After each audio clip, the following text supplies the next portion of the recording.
Aerodynamics.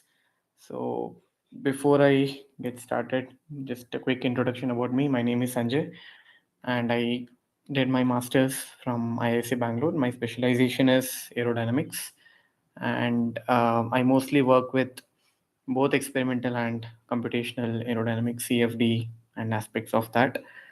So, I've been with IGC since some time. Okay, so I teach aerodynamics and gas dynamics here. So yeah, we'll get to know more as we go along. So this lecture, as I said, is a demo lecture. So I'll just try to explain you a small topic. Okay, and you guys can feel free to ask your questions, doubts. Okay, so please interact. You can put down your comments in the chat box. Okay, or you can even unmute and speak. Fine.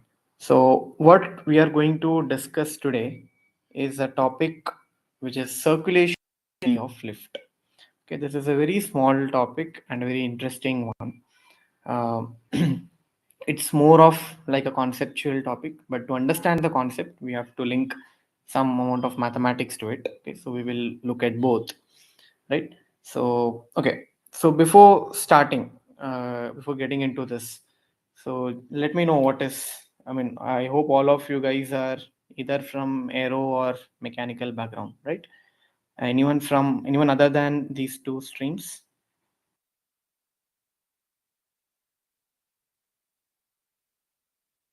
Anyone from any other background apart from aero or mechanical? Okay, so right. So good. So all of you must have at least, I think, aero guys would have done this in your college, and mechanical guys would have at least heard about this subject, right? So let me know what is aerodynamics. What exactly are we studying in this course? Your understanding.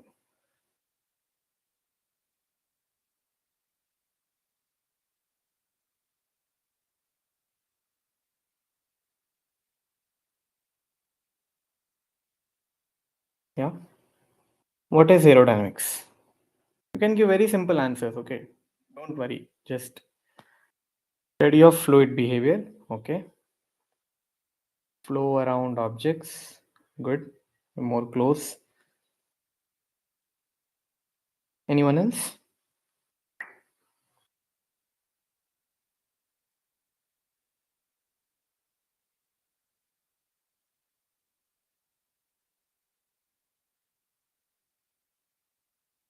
Anyone else would like to answer? Okay. So what you told is actually correct, right? So what is aerodynamics? Aerodynamics is all about understanding and studying flow around the objects, right? So we mostly deal with flow past bodies. Okay. Now, when I say flow past bodies, is it an internal flow or external flow? Is it an internal flow or external flow? What kind of flow is it?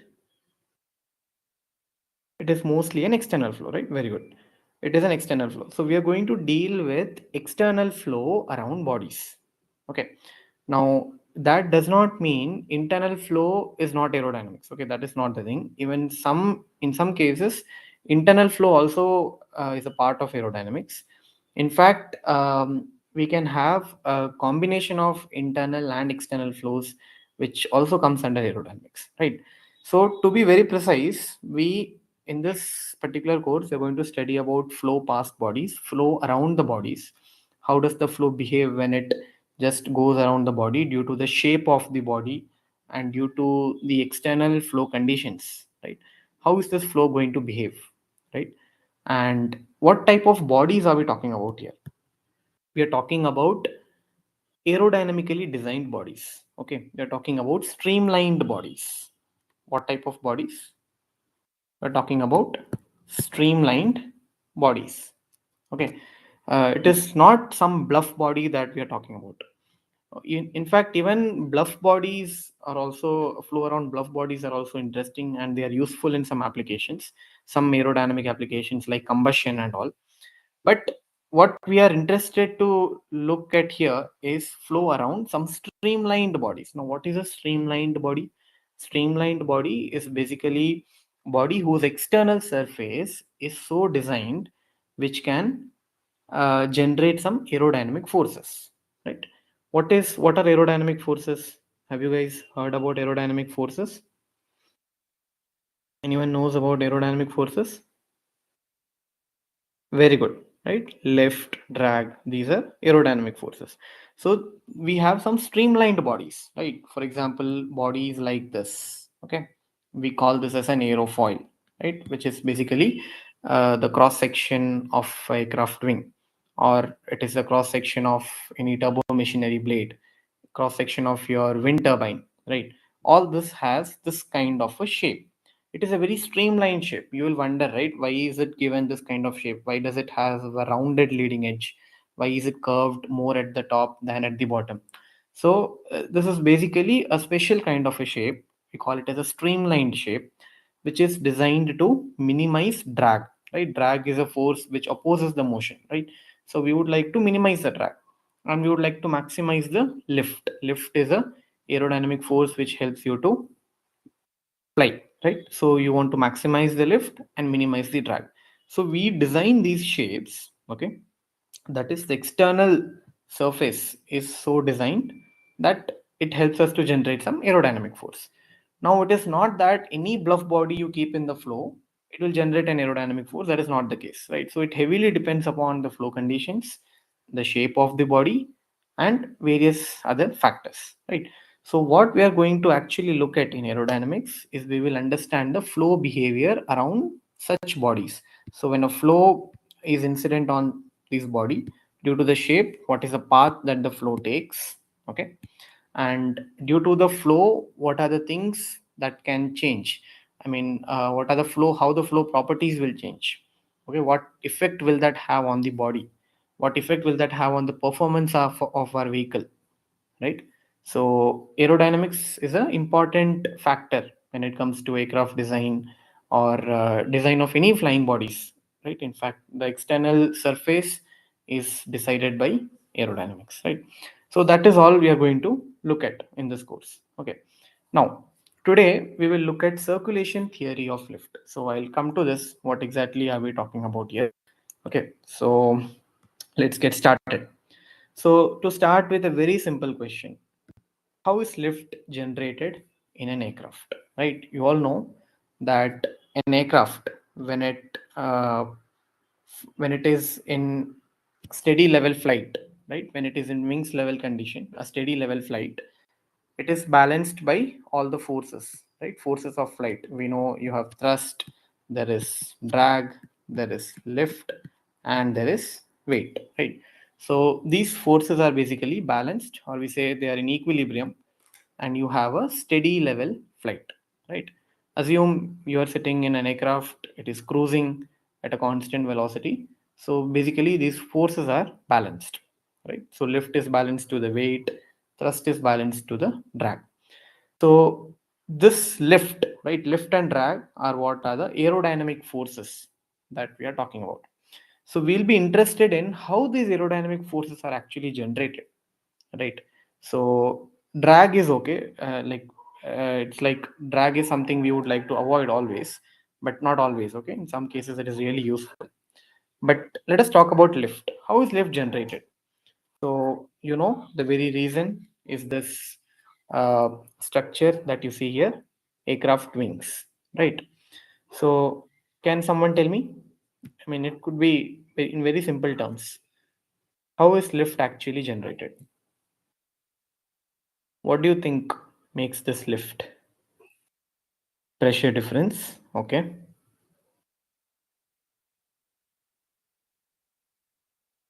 Uh, and good. So, can you be a bit more elaborate? How is this pressure difference coming from, and where do you have higher pressure and lower pressure?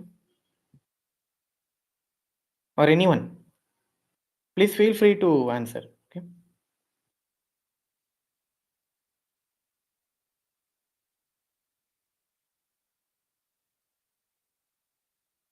Higher pressure at the bottom. Good.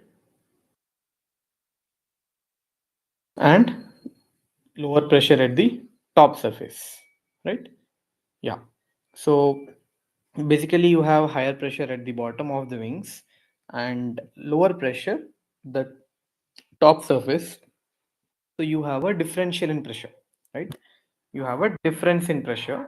So this difference in pressure is what makes this uh, unbalanced force called as lift, right? So we know that if you just take a cross section of this wing, if I just cut this wing and if I look at it from the side view, I will see a shape like this, right? This shape is called as a aerofoil, right? It's called as aerofoil. So it is, as I told you, it is a very streamlined shape which generates these aerodynamic forces, that is lift and drag, right? Okay. So what you guys have told is correct. So you have a pressure difference. Now, how does this pressure difference build up? So you have the flow which will flow around the aerofoil, right? So it will flow on the upper surface, and the same flow will also flow along the bottom surface, right? Now, because of the curve length, right, or because of the curvature of these of this aerofoil, you have higher pressure at the bottom and lower pressure at the top. This pressure difference will make lift, right? Okay. Now this is a very don't you think this is a very layman answer? Or at least being aerospace engineers, we should we should have a bit more understanding about lift, right? Normally if we ask someone how is lift generated, anyone would say pressure difference, right? So we should at least know more about it. How does this pressure difference actually come from? Or is it exactly this? Is this a valid explanation for lift? Okay. So let us look at that in bit more depth. Okay. Anyone would like to comment or any other answer, any other perspective? Very good. Bernoulli's principle. Okay. Something technical. Yeah. That is one of the reasons, right? Anything else?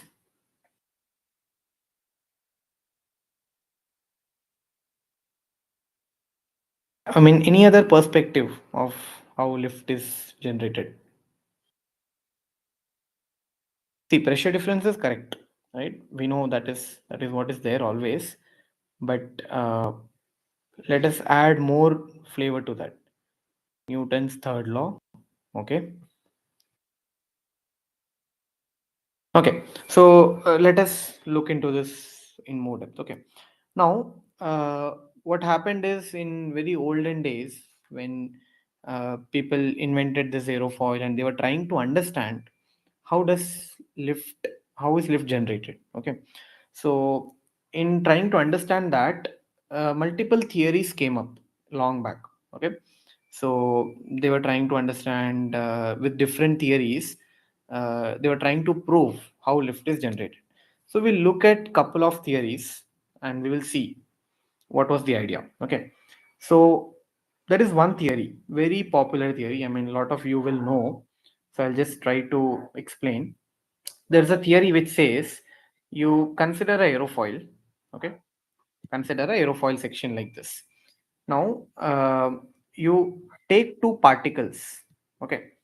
Take two particles, and these two particles are right at the leading edge. Leading edge is the foremost point of the aerofoil. Okay. So the front part of the aerofoil. So you place two particles at the leading edge and release them at the same time. Okay. So one particle is going to move along the upper surface, the other particle is going to move along the lower surface, right? So two particles released at the same time from the leading edge. Okay. This theory says so both the particles will travel, one on the upper surface, the other on the lower surface. Let us say particle 1 travels on the upper surface, 2 travels on the lower surface, and both of these particles will meet at the trailing edge. Trailing edge is this tail part. Okay. The tail of the aerofoil.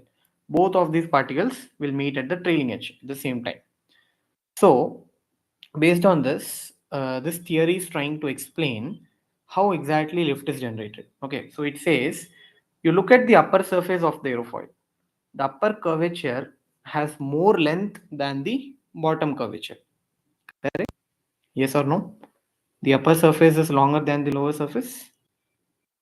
At least if you look at this aerofoil. Yeah. Right. So if the upper surface is longer, can I say velocity of particle 1 is higher than the velocity of particle 2? Yes. Right, because particle 1 has to travel a larger distance to come at the trailing edge than particle 2. So if V1 is greater than V2, we know according to Bernoulli's principle, right? Bernoulli's equation is a very popular equation in fluid mechanics, which relates between velocity and static pressure, right? So if I know the relation between the velocities, I can say the static pressure of particle 1 is less than the static pressure of particle 2, right? This can be readily be said according to Bernoulli's equation. Okay, so what does this mean? This means along the bottom surface, at the lower surface, the pressure is higher than the top surface. So there is a pressure difference, and this pressure difference is what causes lift. Okay, it causes an unbalanced force, that is lift. So this is the explanation this theory was. Okay, this theory is known as equal transit theory. Okay, it is known as equal transit theory. Okay, now, but what happened? Unfortunately, this theory got failed. Okay, this theory was failed. People did not accept. So there was a flaw in this theory. Can you find out? Can you tell me what is the flaw? Anything is not convincing, or anything do you think is wrong? What is the flaw in this theory?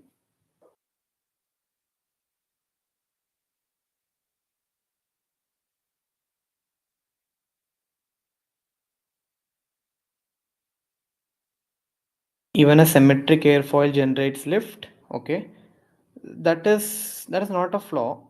So I mean, you can take a symmetric aerofoil, keep it at an angle of attack, then it's the same story, right? Okay, Aryan is close. Aryan, can you be more precise? What exactly is that? Yeah. So Janath, P1 less than P2 is a consequence of Bernoulli's equation, which is correct. Okay, that is correct. But what is something, there is something which is not very clear in this theory. If you heard me right, then you should be able to guess.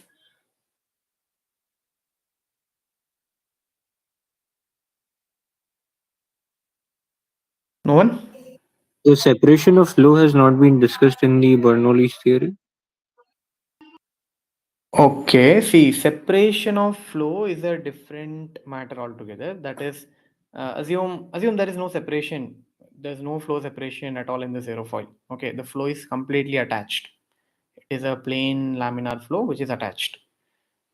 Okay, so but it will still generate lift, right? But is this the correct explanation?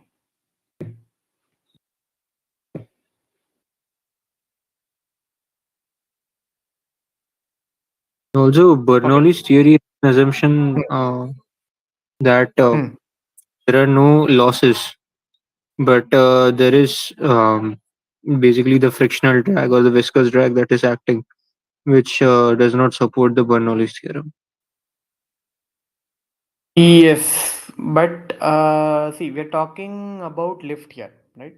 So what you told is right. Bernoulli's equation doesn't account for it; only deals with inviscid flow, right? That's an ideal flow. So we are trying to understand.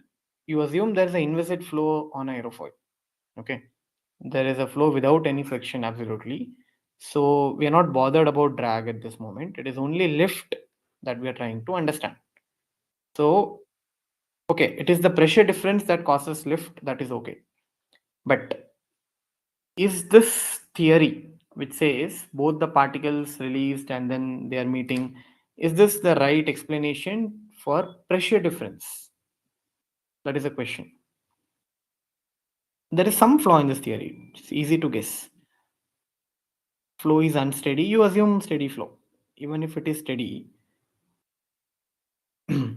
what is wrong? Okay. So, no one, then can I answer? So, if you see, this theory says both the particles will meet at the trailing edge at the same time, right? This is the statement this theory makes. It says particle 1 and 2 will meet at the trailing edge at the same time. And because they are meeting at the same time, you are able to compare between the velocities of both the particles. And because of that, you are able to use Bernoulli's equation to comment about the pressure difference, right? Now the question is, how does this theory does not actually explain as to why the particles should reach at the same time. There is no explanation of that. Okay. So in fact, the particles need not meet. Particle 1 can travel faster than particle 2 and it can leave the aerofoil. It can leave this that streamline can leave and then the particle 2 can come at the trailing edge. So both of them need not meet here. Okay. So if they do not meet at the same time, it is hard to comment about the velocities, right? So that was a flaw in this theory. So this theory was not able to explain why should the particles meet at the same time. Fine. So this is one theory which got failed. That is the reason this theory got totally failed. So people did not accept. No, this is not the way how we explain lift. Okay, fine. Then there was another theory. There was another theory which is called as Venturi effect. Have you heard about this instrument called as Venturi meter? Yes, anyone? Have you heard about Venturi meter? Venturimeter is basically a flow rate measuring device, right? It looks like a convergent divergent duct, something like this. Okay, it has a convergent part, then it has a divergent part, right? Yeah, it measures velocity or it measures the flow rate. It measures discharge at a point in the flow.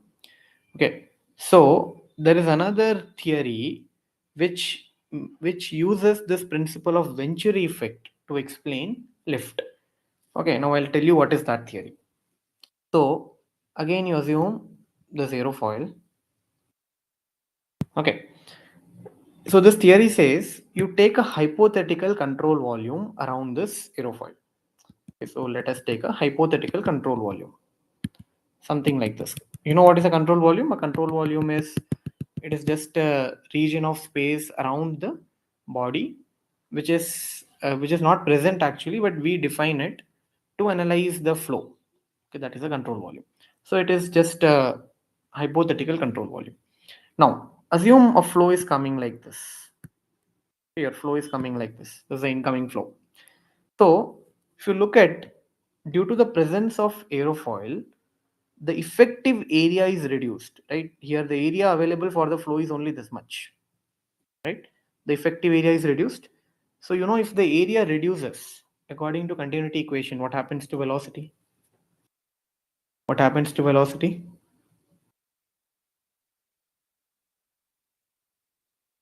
What happens to velocity if the area reduces in an incompressible flow?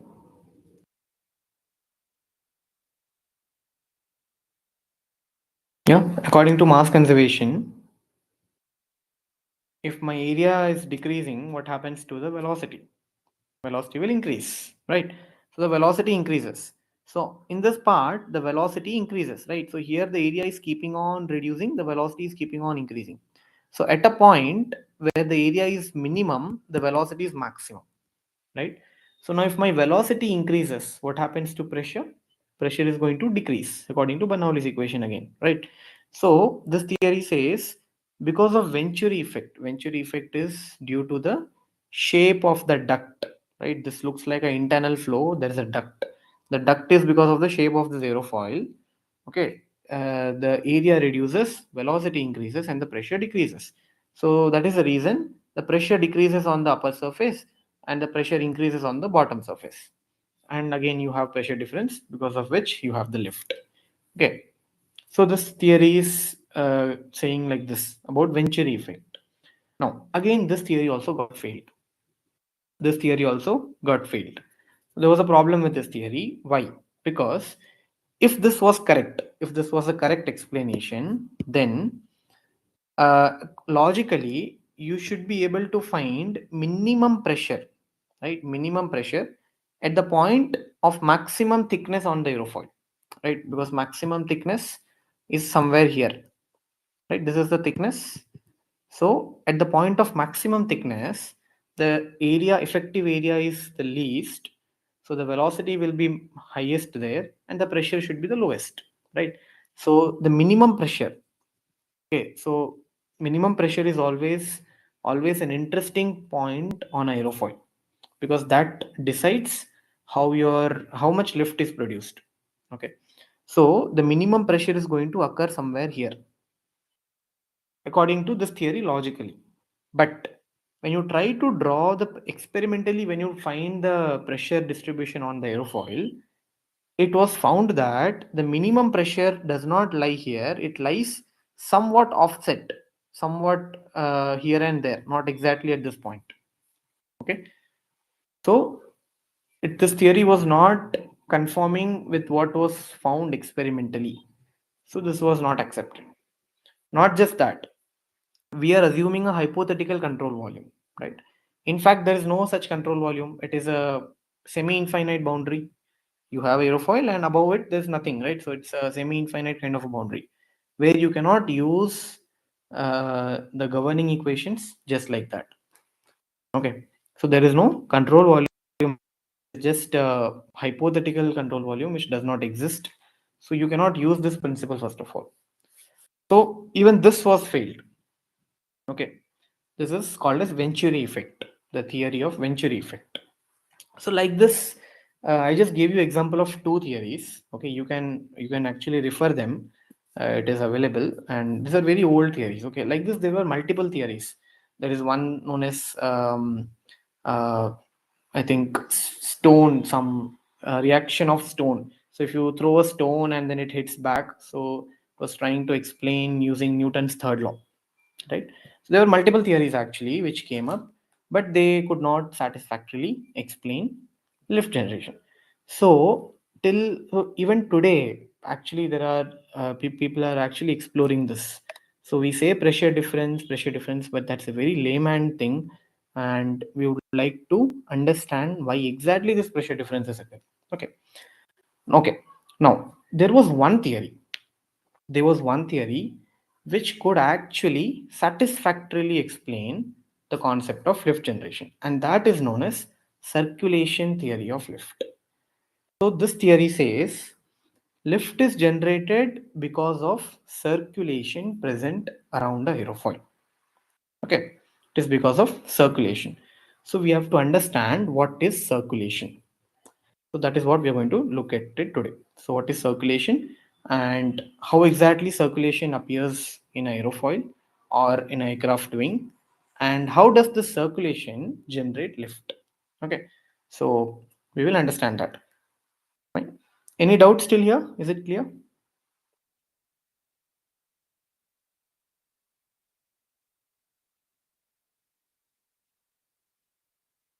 Okay, good. So if you have any doubts, just ask. Okay. Fine. So now let us understand what is circulation. So circulation is actually a mathematical concept. Okay. It is also a physical concept, but more than physical, it is a mathematical concept. It's a mathematical way of defining things. Okay. So let us understand what is. Let us look at the definition of circulation. So circulation is negative of the line integral of velocity vector around a closed loop in the flow.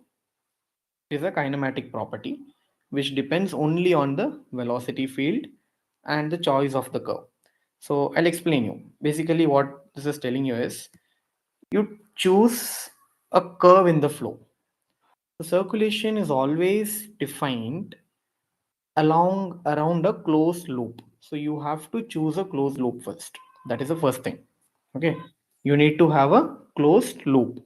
So I am choosing a closed loop in the flow. So assume this is a flow. Streamline patterns are shown here. So you take a closed loop. So you can see here curve C, right? Curve C. This is a closed loop in the flow. Okay, once you have chosen this closed loop, we are going to find circulation around this closed loop. So what is circulation? It is defined as line integral of velocity vector around this loop. So you are integrating the velocity vector around the boundary of this loop. Okay. Have you guys studied line integral in mathematics? Definitely, right? I hope you would have done vector calculus in your college. So you would have studied line integrals, surface integrals, right? Yes, everyone? Anyone who has not studied line integral, right? Okay. So we are basically taking the line integral of velocity vector. So velocity vector is v, right? V vector is a velocity vector, and you know it is going to be tangential to the streamline at every point in the flow. Correct. So we will take the line integral of this velocity vector along the boundary of the loop. Okay. Now you see this vector ds, right? This ds vector is the tangential vector at that point. Is the vector which points at the direction of tangent at that point in the curve, right? So if I do v dot ds, if I do v dot ds, I'm taking the component of v in the direction of ds, which means this is the tangential component of velocity vector. Correct? This is the tangential component of velocity vector. So I will integrate this tangential component around the closed loop in this flow. So why did I put the circle in the integral? The circle means it is a closed loop integration. Whenever you do a integration around a closed loop, closed boundary, you put such a circle. Okay, which means it is a closed loop integration. The negative of this, we call it as circulation. It is defined, it is symbolized by the symbol gamma. Okay, this is called as gamma. So circulation is denoted by gamma. So what is circulation again? It's a mathematical tool which says integration of velocity vector around the closed loop. Okay. So what kind of velocity? The tangential component of velocity we are integrating. Okay. Now, what does this tell you physically? Okay, I'll come to the physical meaning of circulation, but let us understand this first. Okay, so this is the actual definition. Now, the circulation, it also has, yeah, I'm coming to that. Why is it negative? So, see, it is not a vector property. Okay, circulation is not vector. It is, so, but it has a direction. Direction in the sense whether it is clockwise or anti-clockwise, right? Because you are traveling in the loop. So, you are defining the circulation around a loop. So, you have to mention whether you should travel clockwise in the loop or anti-clockwise in the loop. Okay. Now, in aerodynamics, we care a lot about sign convention. Okay. So if your aircraft, you're moving in aircraft, your aircraft is pitching up or pitching down, or it is rolling towards left or rolling towards right, or whether it is yawing. So all of it has a sign convention. Okay. So here, when it comes to circulation, we consider clockwise circulation is positive. So if it is clockwise like this, we consider it as positive circulation. That is why we put a negative sign over here. That is, if my clockwise circulation is positive, then this integral v dot ds has to be negative. Then only this negative and negative will make it positive. So this is, don't worry about this negative sign. It is just a definition. It's a way of defining the convention. Okay. This negative does not have any physical meaning. It is only about saying that you have to fix a convention, right? Whether positive is clockwise or whether positive is anti-clockwise. So here we consider clockwise circulation to be positive. Okay. Yeah. This is the net integral. Net integral is the total. When you compute the integral, you'll get a value, right? You look at the value whether it is positive or negative. If it is negative, if it is positive, then you say it has a clockwise circulation. If it is negative, you say it has an anti-clockwise circulation. Okay, so it is about the direction of circulation. It's not always anti-clockwise. That's what it depends on the right. This integral could itself be negative or positive. Okay, you'll understand it better when I come to the physical meaning of it. Okay, so this is the mathematical definition. Now this is a line integral.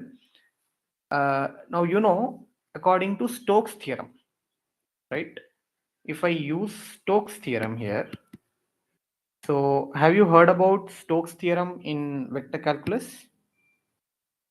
What does Stokes theorem say? What does Stokes theorem say in vector calculus?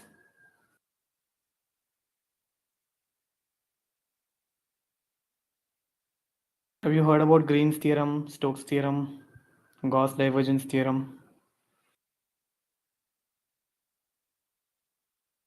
What does Stokes theorem say?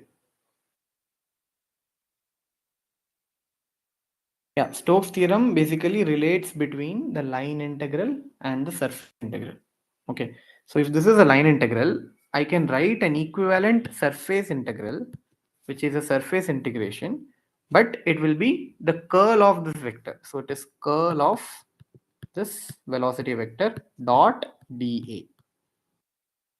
Okay, so dA is the area vector. So remember, it is a surface integral, so it has to be computed always along a surface. So you choose a surface and then you have the area vector. Area vector will always point in the perpendicular direction to the surface. Okay, and you integrate this quantity del cross V. Del cross V is the curl of velocity vector. Okay, so this is according to Stokes theorem. If you did not understand this, just look at Stokes theorem. Okay, see how does it relate a line integral to surface integral. Okay, just a theorem in vector calculus. So I can also define circulation as, so this negative sign is there. Okay, I can also define circulation as the negative of surface integral of the curl of velocity vector. So this del cross V is basically the curl. We call it as curl, right? Curl of V. So it is also the negative of the integration of curl of velocity vector along the surface. Okay, so you can use either the line integral or the surface integral to compute circulation. Okay, so that's what is written here. So this is the definition. Okay, this is the actual definition of circulation. Now, what does circulation mean exactly? So circulation is not about, as the word says, circulation. It is not that something is circulating or something is rotating, right? It does not mean if I have a flow like this, right, and if I take a closed loop in the flow, I'm taking this closed loop in the flow, it does not mean the fluid elements in this loop are rotating or they are rotating in a circular loop. Okay, that is not the meaning. Circulation means, it just means that along the closed loop, this particular quantity, this mathematical quantity is finite. Okay, so if you take the tangential component of velocity, integrate it, you get a finite value. Okay, so that is circulation. It is not to say that something is rotating or something is circulating around the closed loop. Okay, fine. Now, physically, then what does it mean? Physically, it means it is a sense of rotation. Okay, it gives you a sense of rotation. So it means the flow is turning. Okay, it is about turning of a flow. Okay, if a flow is turning or if the flow is deviating about its initial direction, then you say that some circulation is existing in that flow. Again, it is subject to the choice of the loop. So you have to take a loop in the flow, and then the circulation is always with respect to the loop. Okay, so it is possible that in a flow field, if I take a loop, in that loop circulation might be finite. In the same flow field, if I take some other loop, you might not find circulation, right? So again, it is not the property of the entire flow field. It depends on the loop. It depends on the closed curve that you choose. Okay, so we'll understand more about this. So, so this is the definition, right? Line integral of v dot ds or del cross v dot dA. This is dA. Okay, area vector. So let us consider a small, infinitesimally small area. So assume a small area like this, ds or dA. Okay, it is a very small area, infinitesimally small area. Okay, so you know this is the n is the direction of normal vector. Normal vector will always point towards the area vector, right? Area vector is always perpendicular to the surface. So area vector and normal vector are the same. They are in the same direction. Okay, and del cross v will also be perpendicular to the plane, right? If your velocity vector is in xy plane, del cross v will be perpendicular to that plane because it is curl, right? Curl is always in the perpendicular direction. So, uh, so if I just take a derivative on both the sides, what will I get? I will get, this will be d gamma is equal to minus, this integral and derivative will get cancelled out. This will be del cross v dot dA, right? So I can say del cross v. So this is basically vector, right? So I can write del cross v dot dA as del cross v dot n cap times dA, where n cap is the normal vector along the area. Okay, it is a normal unit normal area vector. So this is equal to d gamma minus d gamma. So that is what is written here. Okay. So what does this mean? This means that your del cross v, the curl of the velocity vector, is nothing but it is circulation per unit area. This d, this is not s. Okay, this is dA. I'm sorry, this is dA. So this is circulation per unit area.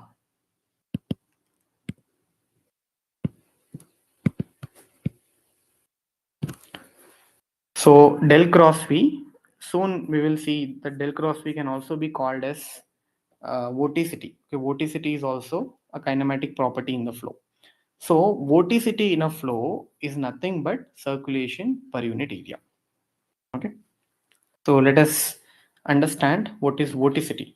So again, vorticity is also a mathematical tool, just like circulation. So vorticity means it is simply curl of velocity vector. So we represent it using this symbol xi or zeta, I don't know. This is curl of velocity vector v. Okay, so you find curl of v, you will get this vorticity. Okay, so what is the implication of vorticity? Vorticity also means something is rotating or something is in circular fashion. So both circulation and vorticity almost have same meaning. The mathematical definition is different. Okay. So vorticity is simply curl, but circulation is integration of this curl along a area. Okay. Now, this is very important. So if I try to find vorticity in a flow field, I find that this vorticity is zero at every point in the flow. Okay. If I find this vorticity is zero at every point in the flow, then I will say that flow field is irrotational. Okay, that flow field is irrotational. Otherwise, if this del cross v is not zero, if you find that it is finite at any point in the flow, if it is not zero, then you say the flow is rotational. Now, why are we making this difference, irrotational or rotational? Because when you deal with an irrotational flow, the mathematics becomes very simple. Okay, so in fact, when we do aerodynamics, we will have a separate chapter on irrotational flows. We also call it as potential flow. Okay, so you will understand here with a diagram better. So you look at here, look at the first diagram, the first picture.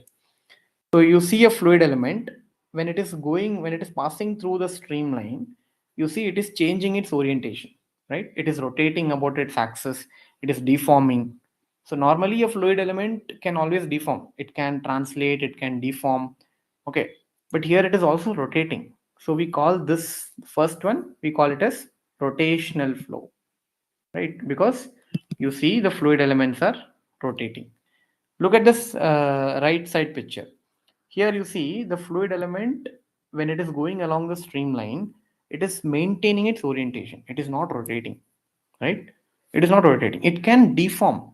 Okay, deformation is not rotation. Deformation means you are only changing the angles. Rotation means you are rotating about the axis. So here you see in this one it is deforming, but even in this deformation the net rotation is zero.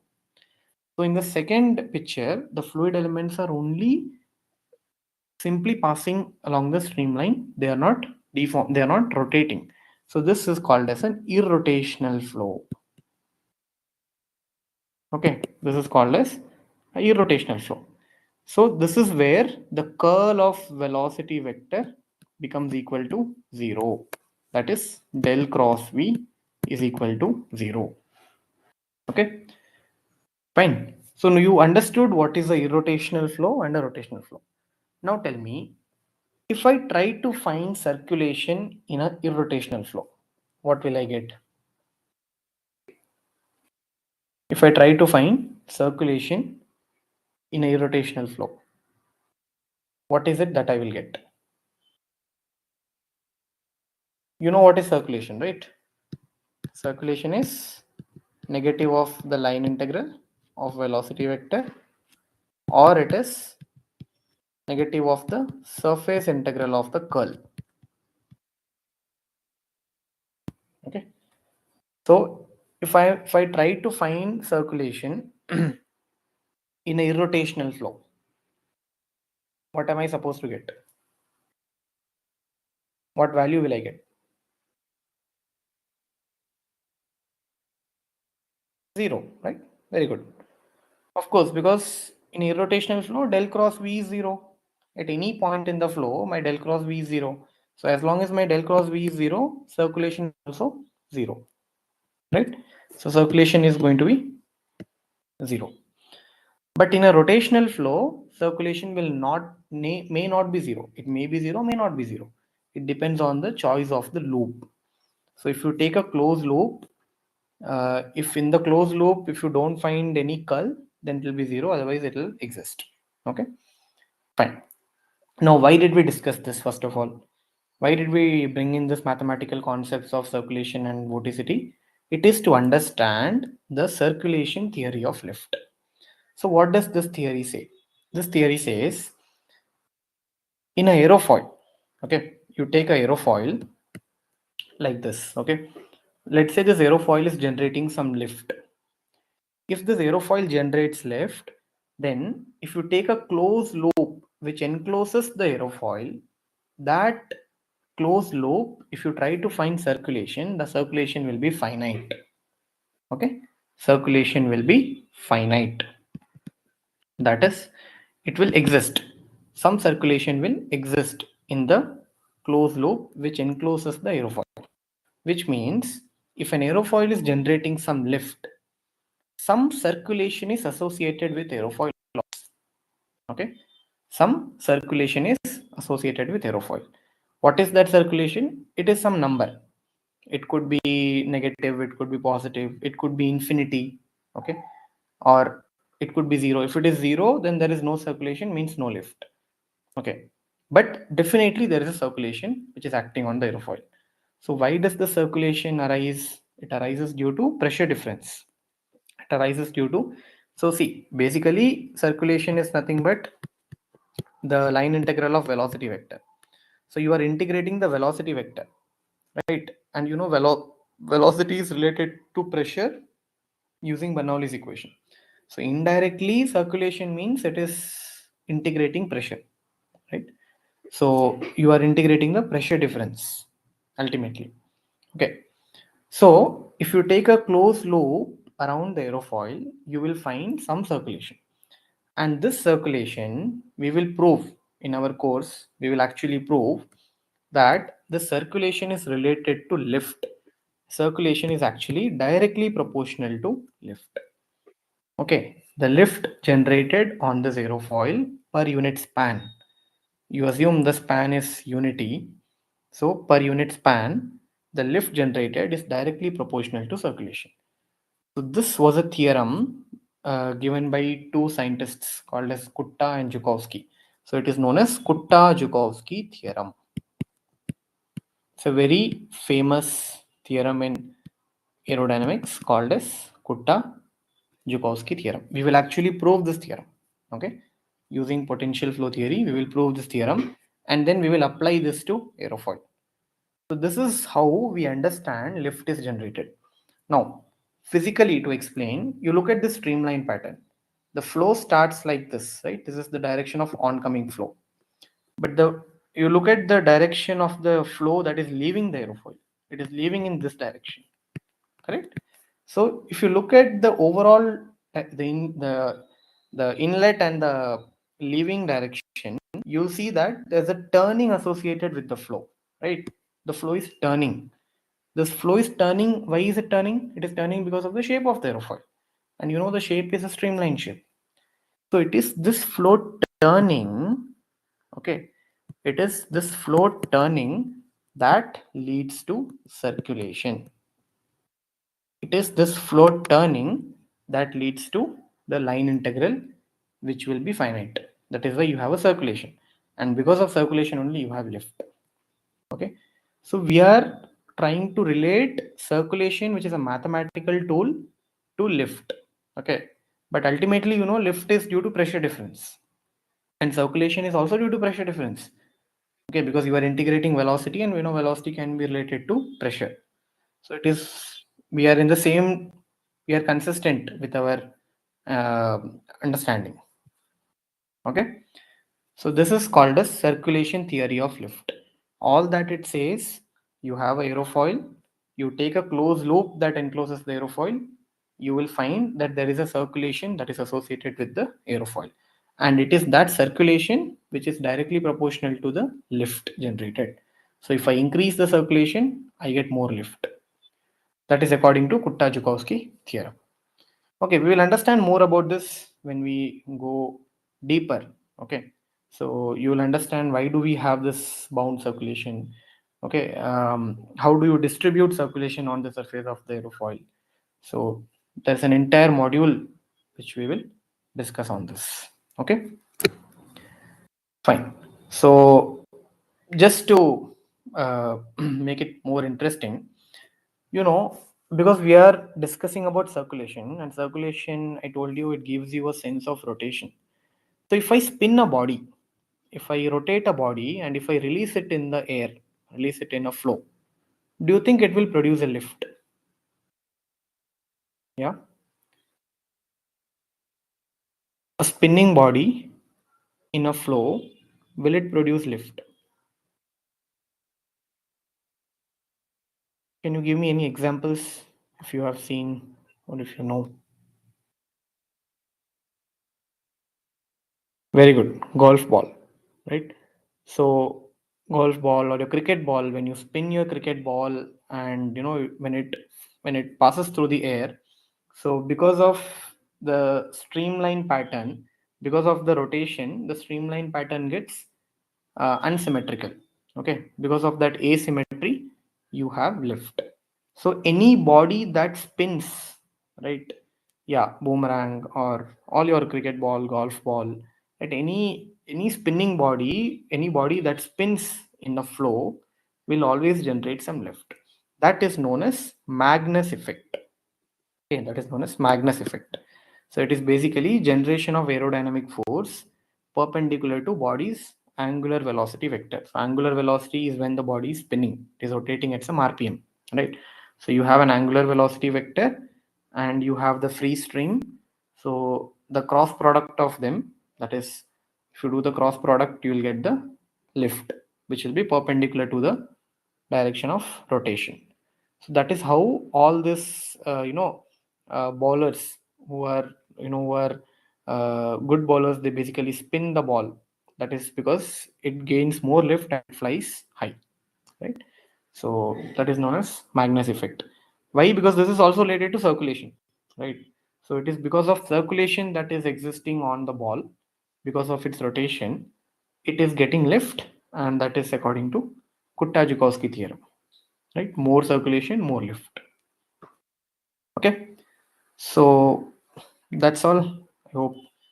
I just wanted to make you understand about what is circulation and how it is related to lift, right? So finally, when people started to understand lift from the concept of circulation, it is the same thing that pressure difference is causing the lift, but now we are giving it a mathematical name called as circulation.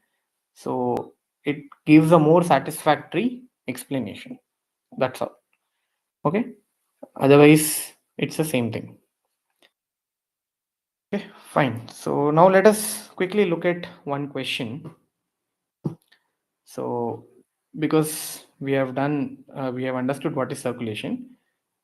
Let us try to solve this. Velocity field for a two-dimensional incompressible flow is given by this vector. Okay, v vector is y I cap minus x j cap.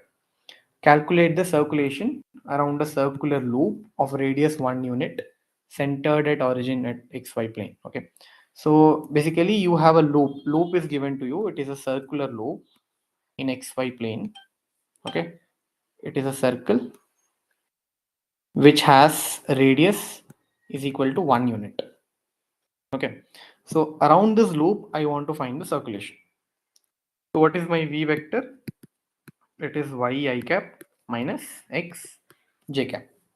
Okay, so how do you find circulation? You can find circulation using two ways, right? There are two formula we have seen, no? One is the line integral formula, and the other is the surface integral one, which is according to Stokes theorem. Okay, you can use both. So which is easy? In this case, the second one is easy because line integral also, both are easy actually. You can use line integral also, but because it's a 2D field, computing curl is easier, right? So what is del cross V? Del cross V is uh, it is, what is it? Dou V by dou X minus dou U by dou Y. So this becomes dou V by dou X is minus 1, dou U by dou Y is 1. So this is minus 2, right? Minus 2 k cap. Because it is in xy plane, del cross V will be perpendicular to the plane. So it will be k cap. Okay. This is my del cross V. Now let us compute this integral. So minus 2 k cap dot the area vector. Now my surface is this, right? This is my surface. So the area vector will be perpendicular to the surface. So what is the area of a circle? Area is pi r square, right? So pi into r is 1, so 1 square, and it will be perpendicular. So this will also be k cap. Okay. So let us substitute the area now. So it is pi k cap. Okay. So this is 2 is constant. I can take it out of the integral. So this becomes 2 integral. Pi is also constant. I can take it out. So k cap dot k cap. What is k cap dot k cap? What is the dot product of two same unit vectors? Yeah. What is this? This is going to be equal to 1, right? K cap dot k cap will be 1 because the angle is 0, no? So this is 2 pi. 2 pi meter square per second. Option A. Fine. So it's just, don't worry if you do not understand. Okay. So this is just a demo lecture. You can, if you just understood little bit about circulation, that is fine. Okay, we will understand this in depth when we go to our regular classes. Okay, right. So yeah, Aryan has asked it out. By time, do circulation effect decreases? See, that can happen in an unsteady flow. So in a steady flow, it all depends upon the loop that you take, and if there are any singularities present in the flow, or if there is any reason due to which there is a rotation in the flow, then you will have circulation. Otherwise, no. But if it is unsteady flow, it can happen that at one time instant you can have circulation, at other time instant sorry, at other time instant, circulation can become zero. Okay, so by the way, there is a theorem which relates circulation to time known as Kelvin circulation theorem. We will also see that. Okay. But what you are saying can happen only in an unsteady flow, not in a steady flow. Okay, fine. So that's all, guys. Thank you. And if you have any doubts, you can ask.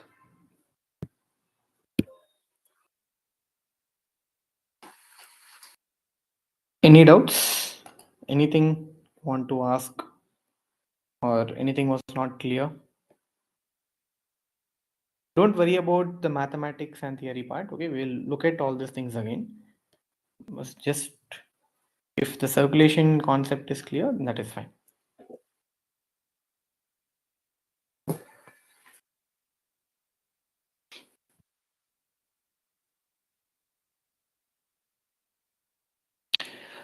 Okay, so see, pace of the course is something that we can tweak. Okay, it will not be fast. Okay, don't worry, it will not be fast, but it will be kind of a revision. So we'll touch upon all the important concepts. Okay, everything that is needed